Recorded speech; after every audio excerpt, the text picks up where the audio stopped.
LoreWarrior Aerotech SWF-606 Swift. Overview. Entering service 6 years behind schedule, the Swift seemed to be the victim of numerous technical and certification problems. There were indeed technical issues, but rather than the gremlins that were reported to the SLDF, Kaletra fighters of Fletcher were working to integrate technologies to a level unprecedented even for the Star League, and to develop the necessary electronics and software.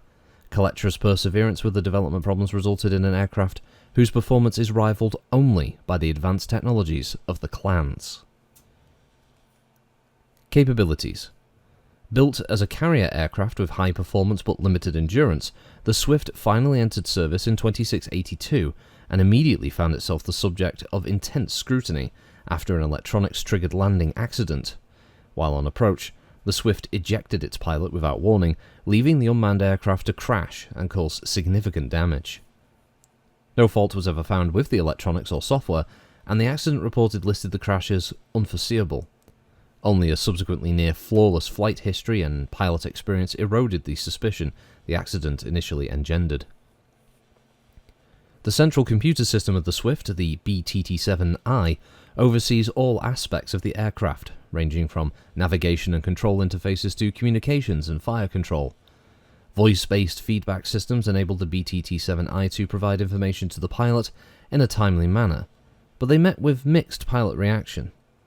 The female voice soon received the nickname Bitching Betty, and Kaletra had to quickly update the system with a cutoff once they learned pilots took drastic action to silence Betty's nagging, including shutting down the BTT-7I after launch.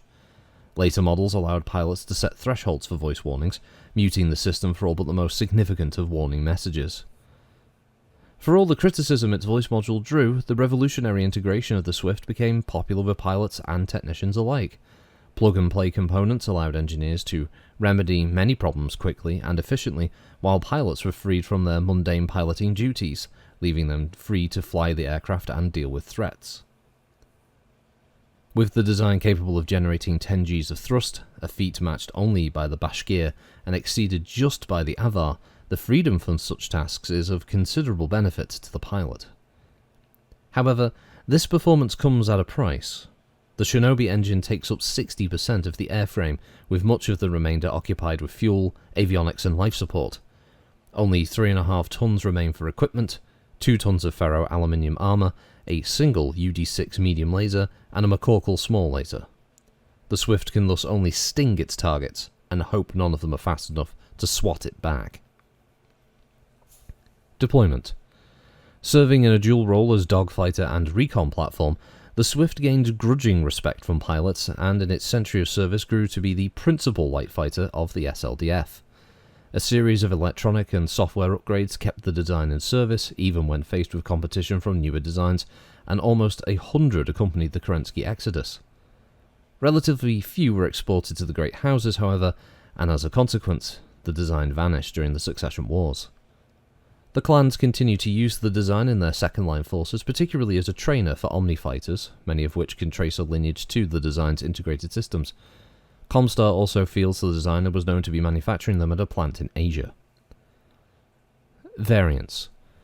The complex electronics and small payload of the Swift gives little opportunity for modification to the design. With the exception of the clan upgrade, which uses ER lasers instead of the Star League models, no standard upgrades exist. Comstar fields some models that replace the weapons with advanced sensor packages, but this recon variant has no official designation. Notable pilots. Captain Pan Ballard. During Operation Liberation, the SLDF carrier Cairo came under heavy attack by Rimworld fighters. Most of the warship's fighter complement was elsewhere on a strike mission, and so defense fell to a light squadron headed by Pan Ballard and her Swift.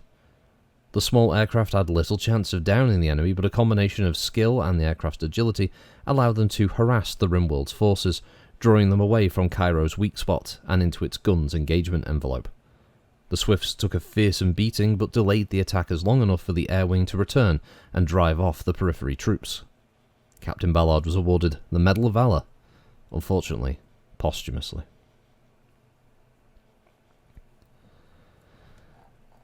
It's nice to get back to aerospace stuff. I've left it for too long, I feel, and the Swift I think is a nice one to pickup. Originally, this was written in the TRO 2750 release, but I've used the Technical Readout 3050 upgrade version, as they tend to have a little bit more of an expanded kind of write-up.